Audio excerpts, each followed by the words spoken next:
여기는 두 가지 뜻이 있습니다. 너희도 유대인, 저 박해하는 유대인처럼 살겠느냐 뜻이 있고, 아니면은 바나바와 바울처럼 그렇게 살겠느냐, 여러분이 선택하라는 것입니다. 사도행전 13장에서 바울의 설교의 요점은 지금 우리 눈앞에 보이는 세상이 최종적인 것이 아니다. 우리 종말에 대해 이야기하는데, 종말이라는 것은 이 세상이 끝이 있다는 것입니다. 종말론이라고 하면은 이단이 아닌가 하는데, 결국 그것은 아닙니다. 그것은 우리가 살다가 다 끝장난다는 뜻이 아니라, 성경에서 말하는 종말은 온 우주의 주인이 되신 하나님의 목적이 있다는 뜻이 담겨져 있다는 것입니다.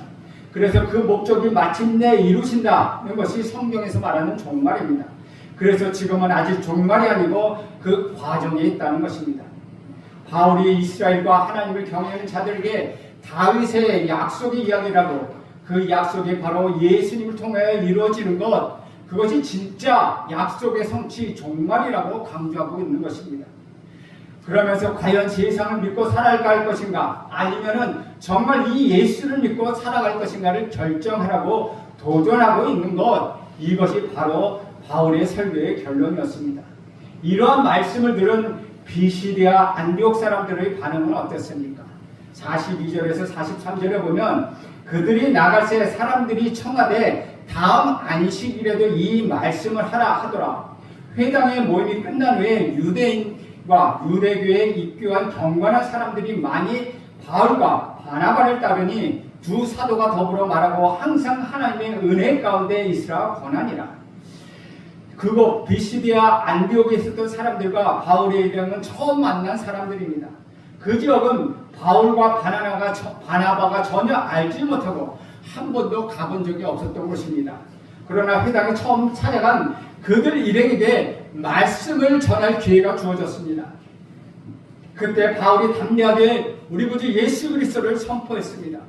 그리고 하나님의 복음의 말씀을 들은 사람들이 깊은 감동을 받았습니다. 그래서 그들은 이렇게 말합니다. 다음 안식일에서 또 오십시오. 그래서 또 설교를 해 주십시오. 라고 부탁했다는 것입니다. 이것은 체면상 부탁이 아니었다는 것이죠. 그들이 진짜로 은혜를 받았으니 그 모임에 또 가고 싶은 마음이 생겼다는 것입니다. 그래서 이런 부탁을 한 것입니다. 그 사람을 또 만나고 싶고 그 사람의 말도 또 들어보고 싶었던 것이죠. 그 이유는 그 사람 바울 자체 때문이 아니라 그가 전했던 복음 때문이라는 것입니다. 복음은 이렇게 감동을 줍니다. 복음은 이렇게 사람을 변화시키고 사람들에게 새로운 생각을 갖게 하고 사람들을 살려내는 것, 그것이 복음이라는 것이죠. 죽을 것 같은 사람이 말씀을 듣고 나서 내가 이제 살겠다라고 하는 것이 바로 복음이라는 것이죠. 그래서 사람들이 이들에게 몰려오니까 그들은 항상 바울과 바나바는 그들에게 항상 하나님의 은혜 가운데 계십시오라고 권면하고 있습니다. 설교가 끝난 후에도 사람들이 구름대같이 몰려와서 에워싸며 다음에도 또 와달라고 하는 것은 좋았다는 것을 의미하고 있다는 것이죠. 감동을 받았다는 이야기입니다.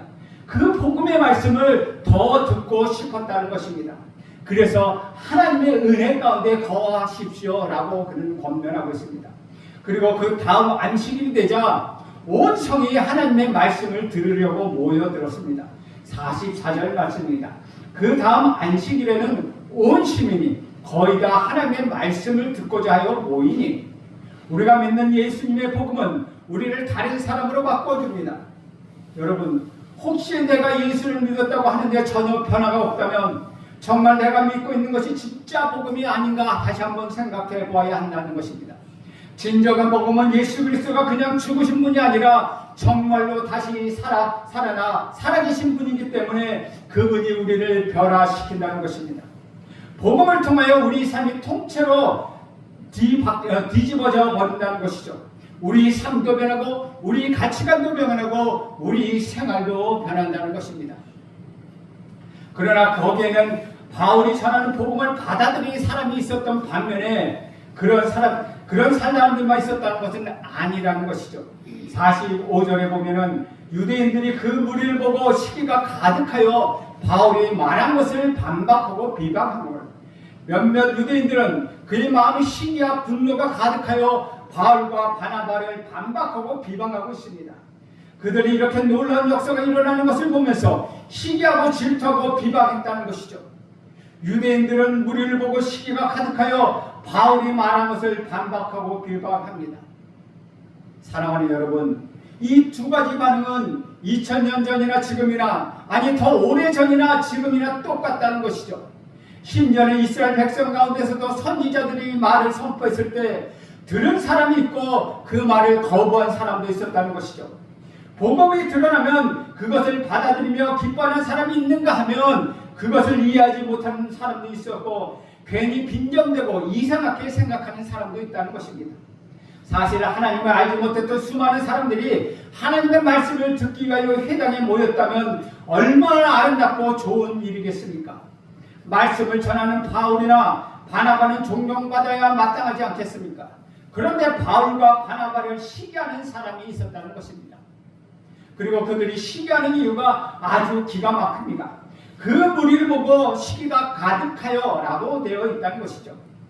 바울이 무슨 잘못이나 실수를 저질렀기 때문에 그들이 바울을 시기한 것이 아닙니다. 그리고 그들이 바울을 시기한 이유는 단지 바울의 설교를 들으려 수많은 사람들이 모인 그것밖에 없었다는 것이죠. 만일 그날 바울의 설교를 듣기 위하여 회당에 모여든 사람들이 일주일 전과 비슷하거나 그보다 적었다면 그들은 바울을 시기하지 않았을 것입니다. 그런데 지난 안식일보다 훨씬 더 많은 사람들이 모여들었습니다. 그것이 문제였다는 것입니다. 사람들이 많이 왔다는 이유로 바울을 시기한 사람들은 어떤 사람들입니까? 유대인들이라고 되어 있습니다. 유대교에 입교한 이방인을 제외하면 다 유대인들이었습니다. 그래서 이전에도 유대인과 경건한 이방인들이라고 표현하지 않았습니까? 그러므로 그 전 안식일에 바울의 설교를 듣고 다음 안식일에도 설교해 줄 것을 바울에게 요청한 사람들은 경건한 이방인들이었지만 대부분들은 유대인들이었다는 것이죠. 일주일 전 바울의 설교 후에 바울을 계속 따라다녔던 사람들 또한 유대인들이었습니다.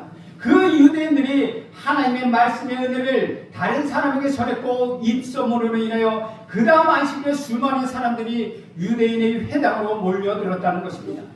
그러니까 유대인들뿐만 아니라 비시디아 안쪽 헬라인들이 다 모여들었다는 것이죠. 그렇다면 바울을 시기한 유대인은 어떤 유대인들이었습니까? 그들은 그동안 유대인 회당에서 설교를 도맡아온 유대 지도자들과 그들의 추종자들이었다는 것입니다. 평상시에 그들이 설교할 때 이 정도의 인파가 몰려든 적은 한 번도 없었다는 것이죠. 그런데 어느 날 갑자기 나타난 바울이 딱 한 번 설교를 했을 뿐인데 그 바울의 설교를 다시 듣겠다고 엄청난 사람들이 모여드니 유대교 지도자들이 시기심이 가득해 거기에 사로잡혔다는 것이죠. 바울로 인하여 자기들의 권위와 자기들의 자존심에 큰 손상을 입었다고 그들은 생각했다는 것입니다. 여기서 우리에게 가장 중요한 교훈을 발견하게 됩니다. 여러분, 누구를 시기해 본 적 없으십니까? 어떠고 한다면 아마도 거짓말을 하는 죄를 짓는 것입니다. 우리가 누구를 시기하는지 가만히 보십시오. 시기하고 질투하는 대상은 언제나 우리와 가까이 있는 사람입니다. 특히 우리들이 속해 있는 같은 분야에 있는 사람들이라는 것이죠. 영어에서 경쟁자를 라이벌이라고 이야기합니다. 이 라이벌은 강이라는 뜻을 리벌에서 나온 말입니다. 그러니까 같은 동네에 같은 강물을 마시고 사는 사람끼리 서로 경쟁자가 된다는 의미입니다. 다른 동네에서 다른 강물을 마시는 사람은 나와 별 관계가 없습니다. 서로 경쟁하거나 시기할 이유가 없다는 것입니다. 그런데 같은 동네에 있고 같은 강가에 살면서 같은 강물을 마시고 같은 분야에서 일하는 사람끼리 경쟁자가 된다는 것이죠. 그리고 그릇된 경쟁심이 시기심으로 나타난다는 것입니다. 우리도 예외는 아닙니다. 우리가 늘 기도한 말씀으로 한순간이라도 깨어있지 않는다면 우리는 이 사람들처럼 같은 동네에 있고 같은 강가에 살면서 같은 강물을 마시고 같은 분야에 있는 사람들을 시기하게 되기 때문이라는 것입니다. 주 안에서 사랑하는 여러분, 매일 깨어 기도하고 말씀을 붙드십시오. 하기 싫은데 억지로 해야 하는 것이 아니라 여러분이 살기 위해서는 그렇게 매일 깨어 기도하고 말씀을 붙들어야 한다는 것입니다. 유대인들이 반대와 비방에 직면했던 바울과 바나바는 그것에 유대인들이 복음을 거절했기 때문에 이제 복음의 빛이 이방인에게 옮겨지게 될 것이라고 선포합니다. 46절 보겠습니다. 46절에 보면 바울과 바나바가 담대히 말하여 이르되 하나님의 말씀을 마땅히 먼저 너희에게 전할 것이로되 너희가 그것을 버리고 영생을 얻기에 합당하지 않은 자로 자처하기로 우리가 이방인에게로 향하노라. 이 구절에서 바울은 유대인들에게 먼저 가서 할 복음이 왜 이방인에게 가게 됐는지를 설명하고 있습니다. 여기서 우리는 중요한 사실을 또 한 가지를 발견합니다. 복음이 주어졌다면 말씀을 들었다면 복음을 거부하는 사람들이나 영생을 얻음에 합당하지 않다고 스스로 판단하면서 그렇게 행동하는 사람들에게는 복음이 들어가지 않는다는 사실입니다. 씨 뿌리는 자의 비유에 보면은 길가에 떨어진 씨앗과 같다는 것이죠. 분명히 말씀의 씨앗은 떨어졌는데 그 말씀이 그들에게 들어가지 않습니다. 축복을 거절하면 다른 데로 가기 마련입니다. 내가 복을 거부하면 다른 사람들이 복을 받습니다.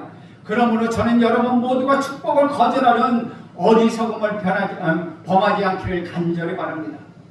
복음을 먼저 받아야 할 대상은 유대인들이었지만 그들이 복음을 거절했기 때문에 그 복음이 이방인에게로 향하였습니다. 바울은 그것을 로마서에서 더욱더 잘 설명하고 있습니다. 여러분이 이렇게 복을 거절하는 사람이 되지 않길 저는 간절히 바랍니다. 여러분 각자에게 주어진 복, 여러분 가정에게 주어진 복, 그리고 우리 교회에 주어진 복을 거절하지 않기를 간절히 바랍니다. 사랑하는 여러분, 하나님의 자녀들은 하나님의 뜻대로 살아갈 때야만 가치 있게 살 수 있다는 것이죠. 하나님은 유대인들을 단지 하나님의 백성으로 삼으시기 위하여 택하신 것이 아닙니다. 너만 예쁘다라고 택하신 것이 아니라는 것이죠. 하나님께서 유대인을 부르신 것은 바로 이방인들의 빛으로 삼기 위함이었다는 것이죠. 그래서 유대인들의 자손 가운데 메시아 구원자 우리 구주 예수 그리스도를 세상에 태어나게 하셨습니다. 이 메시아이신 우리 구주 예수 그리스도께서는 이방인이 빛이며 또한 땅끝까지 구원을 이루시는 분이었던 것입니다. 47절 말씀입니다. 주께서 이같이 우리에게 명하시되 내가 너를 이방의 빛으로 삼아 너로 땅끝까지 구원하게 하리라 하셨느니라 하니, 이 말씀은 이사야서 49장 6절의 말씀을 인용한 것입니다. 바울은 이 말씀을 인용하면서 이제부터 자신은 이방인에게로 향할 것을 선포합니다. 그런데 사실은 바로 그 목적을 위하여 우리 하나님께서는 이스라엘을 부르셨다는 것을 지적하고 있는 것입니다. 하나님은 이스라엘을 이방의 빛으로 부르셨다는 것입니다. 이방의 빛으로 부르셔서 구원이 땅끝까지 이르게 하는 도구로서 이스라엘을 사용하시기 원하셨다는 것입니다. 그런데 이스라엘은 바로 거기서 실패했습니다. 그래서 우리 주님이 이 땅에 오셔서 교회를 일으키셨던 것입니다. 그런데 이 말씀은 유대인에게만 적용되는 것이 아니라 오늘 저와 여러분에게도 적용된다는 것이죠. 하나님이 여러분을 택하시고 부르셔서 복을 주신 것은 여러분만 잘 먹고 잘 살게 하려는 것이 아닙니다. 여러분에게 주신 모든 재물과 건강과 지식과 치유와 신분은 여러분만 그저 세상을 그냥 편하게 잘 먹고 잘 사는 뜻으로 주신 것이 결코 아니라는 것입니다. 하나님을 믿는다고 하면서 하나님께서 주신 그 풍성한 복이 자기 것인 줄 알고 자기만을 위하여 쓰다가 그렇게 인생을 끝내는 사람들이 참으로 많습니다. 그것에 대해 하나님이 분명히 말씀하셨는데 그것은 실패한 인생입니다. 아무리 이 세상이 성공해도 그것은 실패한 인생이라고 말씀하고 있습니다. 억지로 그렇게 하라는 것이 아닙니다. 그런 삶을 살아야만 저와 여러분의 삶이 정말로 가치 있고 정말로 복된 삶이기 때문이라는 것입니다. 그러므로 저와 여러분은 우리에게 주어진 것에 대하여 착각치 하지 말고 그것을 잘 사용할 수 있어야 한다는 것입니다. 말씀을 선포했을 때 두 가지 결과가 있습니다. 하나는 수용하는 것이고 하나는 거부하는 것입니다. 이러한 바울과 바나바의 선포에 대하여 두 가지 반응을 나타내는데 특히 이방인들과 유대인들의 반응입니다. 먼저 이방인의 반응은 어떻습니까? 48절 49절 읽겠습니다. 이방인들이 듣고 기뻐하여 하나님의 말씀을 찬송하며 영생을 주시기로 작정된 자는 다 믿더라. 주의 말씀이 지방에 두루 퍼지니라. 이방인들은 믿고 기뻐하며 하나님의 말씀을 찬양합니다. 그리고 영생을 얻도록 정해진 사람들은 다 믿고 구원을 받았다는 것입니다. 그런데 여기서 영생을 주시기로 작정된 자는 다 믿더라는 말을 특별히 다가오게 됩니다. 여기에서 주어진 자, 수동 들어져 있는 작정되다로 번역된 단어와 히브리어는 지명하다, 지정하다라는 것입니다. 즉 영생을 주시기로 지명한 사람들은 다 믿더라라는 것입니다. 다시 말하면 우리 하나님이 영생을 주기로 작정한 사람들은 다 믿었다는 것입니다. 이 말씀은 하나님 미리 다 정해놓고 구원을 주셨다는 미래를 향한 예언이 아니라 결과적으로 말씀을 듣고 보니 그 결과적인 시점에서 그 이전을 되돌아보니 사실은 그냥 말한 것뿐이라는 것이죠. 이것은 하나님의 구원에 있어서 죄 때문에 타락한 인간의 무능과 인간의 무기력과 인간의 무자격과 하나님의 은혜를 강조하기 위한 것입니다. 그러나 장로교에서는 이 부분을 보고 이것이 예정설이라고 이야기합니다. 그러나 이것은 예정설로 보는 것이 아니라 믿고 나서 보니 하나님이 그렇게 하셨다는 것입니다. 그렇다고 해서 예정설로 볼 수는 없다는 것이죠. 사랑하는 여러분, 여러분이 어떻게 구원받는 그리스도인으로서 이 생명의 자리에 앉을 수 있게 되었습니까? 우리가 믿지 않는 사람들보다 더욱 의롭기 때문에, 더욱더 도덕적이고 더욱더 윤리적이기 때문에 저와 여러분이 구원을 받은 것입니까? 그것은 아니라는 것입니다. 우리가 비록 겉으로는 멀쩡하게 앉았지만 사실은 우리가 얼마나 악한 마음을 가지고 있는 인간인지 우리 자신이 너무나도 확실한 증인이지 않겠습니까? 그럼에도 불구하고 구원을 받을 수 있는 까닭은 오직 하나라는 것이죠. 우리 하나님이 창세전부터 우리에게 영생을 주시려고 우리 각자를 지명하여 선택해 주셨기 때문이라는 것입니다. 이것은 조금 어려운 말이지만 진리이고 사실이라는 것이죠. 하나님께서 그렇게 말씀하셨다는 것입니다. 이사야서 41장 1절에 보면 이렇게 기록합니다. 야곱아, 너를 창조하신 하나님께서 지금 말씀하시느니라. 이스라엘아, 너를 지으신 이가 말씀하시느니라. 너는 두려워하지 말라. 내가 너를 구속하였고 내가 너를 지명하여 불렀나니 너는 내 것이라. 야곱과 이스라엘은 단지 이스라엘 백성만 말하는 것이 아닙니다. 우리 구주 예수를 믿는 저와 여러분까지 포함하는 말씀입니다. 내가 너를 지명하여 불렀나니 너는 내 것이라. 이건 역시 우리가 인간의 언어로 설명할 수 없고 이해할 수 없는 하나님의 신비 그 자체라는 것이죠. 바울과 바나바의 선포에 대하여 기뻐하며 반응했던 이방인들과는 달리 유대인들은 어떻게 반응하고 있습니까? 50절 말씀입니다. 이에 유대인들이 경건한 귀부인들과 그 신의 유력자들을 선동하여 바울과 바나바를 박해하게 하여 그 지역에서 쫓아내니, 유대인들은 성내의 권력자들을 선동하여 바울과 바나바를 박하게 하고 쫓아냈다는 것입니다. 바울과 바나바가 떠난 것이 아니라 계속 만나는 사람들에게 복음을 전했고, 그로 인하여 복음이 비시디아 안디옥 전체에 흐르게 퍼져나갔습니다. 49절은 아주 간단하게 되었지만 계속 복음을 전하며 믿는 사람이 나오고 그들이 또 복음을 전하여 두루 퍼졌다는 것을 말하고 있습니다. 그래서 유대교 지도자 그룹들은 비시디아 안디옥의 경건한 귀부인들과 유력자들을 선동하여 바울과 바나바를 박해하게 하고 아예 그 두 사람을 비시디아 안디옥에서 쫓아내 버렸다는 것입니다. 여기서 박해라고 번역되는 헬라어 원어는 몸에 해를 가하다라는 의미를 담고 있습니다. 고문을 가한 것입니다. 그들을 신문하고 그들을 고문을 가한 것입니다.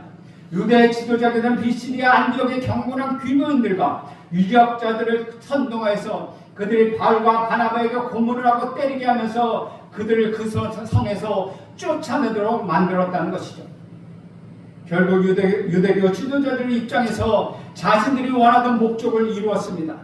쫓겨나는 바울의 일행의 뒷모습을 보면서 그것도 얻어맞아 비틀거리며 간신히 발걸음을 옮기는 바울과 바나바를 보면서 이들이 얼마나 좋아했겠습니까? 그런데 이들은 모두 하나님을 믿는다고 하는 사람들이었다는 것이죠. 하나님을 믿어도 누구보다 잘 믿는다고 자처하는 유대 종교 지도자들이었다는 것입니다. 그러나 사실 이들이 하나님을 믿은 사람들은 아니었던 것입니다. 그러한 그들의 거부에 대하여 바울과 바나바는 어떻게 합니까? 51절 말씀 저와 여러분 함께 읽겠습니다. 시작. 두 사람이 그들을 향하여 발에 티끌을 떨어버리고 이고니온으로 가거늘. 그들은 복음을 거부하면 발에 먼지를 떨어뜨리고 떠나라고 하는 우리 예수님의 가르치신 말씀, 누가복음 9장 5절, 누가복음 10장 11절에 있는 그 예수님의 말씀대로 그들이 발에서 먼지를 떨어버렸다는 것이죠. 발에 먼지를 떨어버린다는 것은 유대인의 풍속에서 나오는 표현입니다. 자기를 상대로 더 이상 자기는 그 상대방과 더 이상 관계가 없거나 혹은 상대방의 잘못은 자신과는 무관하다는 행동을 나타내는 그런 풍속에서 나온다는 것입니다. 비시디아 안디옥에서 쫓겨난 바나바와 바울은 지금 이고니온으로 가고 있습니다. 유대인들의 반대와 비방과 박해가 오히려 복음이 다른 것으로 전파되도록 만들고 있다는 것이죠. 바울과 바나바가 전혀 계획한 것이 아닌데 그렇게 일이 진행되고 있습니다. 바로 이런 일들이 하나님의 놀라운 역사였다는 것이죠. 네로 황제가 세상을 심판하고 이렇게 어렵게 만들자 우리 이스라엘 백성들이 예수를 믿는 자들이 이것저것 흩어져서 디아스포라가 되어서 사방으로 복음이 퍼져나갔던 것처럼 지금 자기 본은 아니지만 바울과 바나바가 자기 뜻은 아니지만 쫓겨나서 이고니온으로 가게 되면서 복음이 이고니온으로 들어가게 되었다는 것이죠. 유대인들과 귀부인들과 신의 유력자들이 악하게 한 것이 자기도 모르는 사이에 하나님께 쓰임을 받았다는 것입니다. 그렇게 악하게 하면서도 모르고 쓰임을 받는 경우가 있고 바울과 바나바처럼 사명을 다하여 쓰임을 받는 사람도 있다는 것이죠. 그것이 바로 하나님의 놀라운 설미이며 하나님의 놀라운 역사라는 것입니다. 52절에 보면 제자들은 기쁨과 성령이 충만하니라 라고 마치고 있습니다. 여기 언급된 제자들은 복음을 받아들인 비시디아 안디옥 사람들을 가리키고 있습니다. 그들에게 복음을 전한 바울과 바나바는 비록 비시디아 안디옥에서 쫓겨났지만 그들로부터 복음을 듣고 받아들인 사람은 기쁨이 충만하고 성령이 충만했다는 것입니다. 충만했다는 것은 지속적으로 그랬다는 것이죠. 한순간에만 그랬다는 것이 아니라 지속적으로 그들은 성령이 충만했다는 것입니다. 한 번 기쁘고 만 것이 아니라 그들은 계속해서 기뻐했고 그들은 계속해서 성령이 충만했다는 것입니다. 본래 비시디아 안디옥은 세상의 가치관으로 가득 찬 황제의 도시였습니다. 알렉산더 대왕이 죽고 나서 제국이 4명의 시나이아로 4개로 갈려졌을 때 그 중에 한 명인 셀루코스라는 사람이 자기 아버지 안티오쿠스 이름을 따서 만든 도시, 그것이 안디옥이라는 도시입니다. 이 도시는 여러 곳에 세웠습니다. 바울과 바나가 파송받아 나온 곳 수리아 안디옥도, 그리고 이곳 비시디아 안디옥도 바로 그런 도시입니다. 그러므로 안디옥이라는 도시는 황제의 도시, 권력의 도시, 세속의 도시였다는 것이요. 그곳 사람들은 헛된 욕망을 위하여 자기 생명을 깎아먹으면서도 하루하루 죽음을 향해 나가면서도 그것을 몰랐던 사람들이라는 것이죠. 그랬던 그들이 우리 구주 예수 그리스도 안에 있는 영원한 생명을 얻게 되었습니다. 새 생명을 누리는 그들이 삶에 엄청난 기쁨과 성령으로 충만하게 된 것입니다. 성령이 충만했다는 것은 그들이 삶이 완전히 변화되었다는 것입니다. 자기 마음대로 살던 삶에서 이제는 성령의 지배를 받으며 살면서 하나님 뜻대로 살는 그런 삶으로 변화되었다는 것입니다.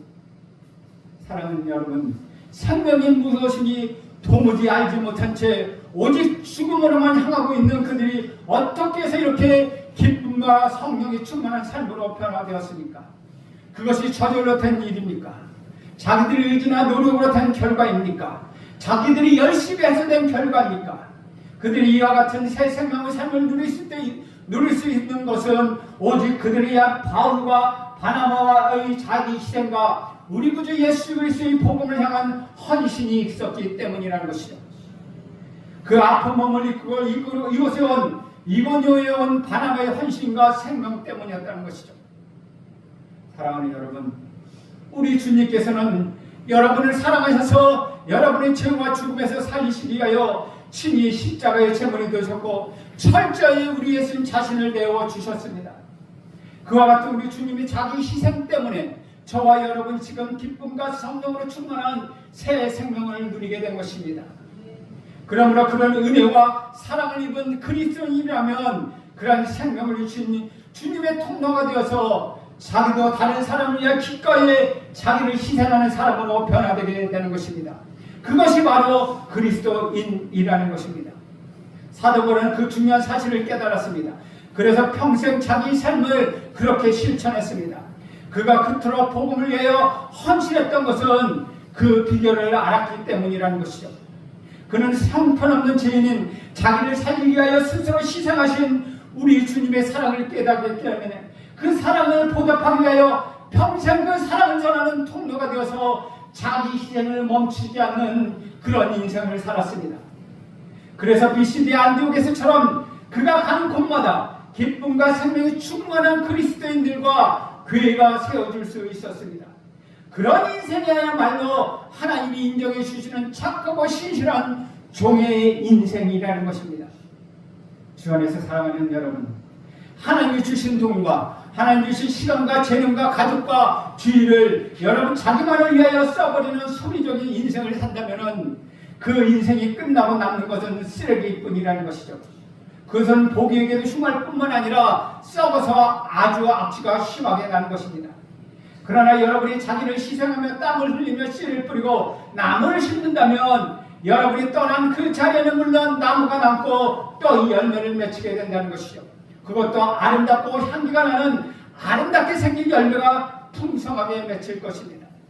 그래서 바울과 바나바처럼 우리 신앙의 선배들은 바로 그렇게 주님의 영광을 위하여 자기 희생을 하고 땀을 흘리며 씨를 뿌리고 나무를 심는 삶을 살았습니다. 주님은 지금 이 시간 여러분에게 질문하고 있습니다. 너희도 그렇게 살겠느냐? 너희도 그렇게 살겠느냐? 너도 바나바처럼 살겠느냐? 너도 믿음의 신앙의 선배들처럼 그렇게 주의 영광을 위하여 자기를 희생하며 살겠느냐? 라고 우리 주님이 여러분에게 묻습니다.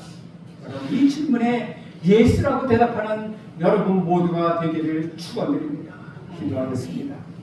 하나님, 오늘도 바나바와 바울을 통하여서 복음이 전해졌던 것처럼 비록 예수를 믿는다고 하는 종교 지도자들이 하나님을 믿지 아니하고 오히려 바울과 바나바를 핍박하여서 쫓아냈던 것처럼 하나님 어리석은 신앙을 갖지 않게 하시고 오히려 바나바와 바울처럼 주님의 은혜를 깨달아서 하나님 나 자신이 희생하는 그런 그리스도인으로 다시 한번 태어날 수 있도록 우리에게 새 생명을 허락하여 주시옵소서. 예수님의 이름으로 기도합니다. 아멘.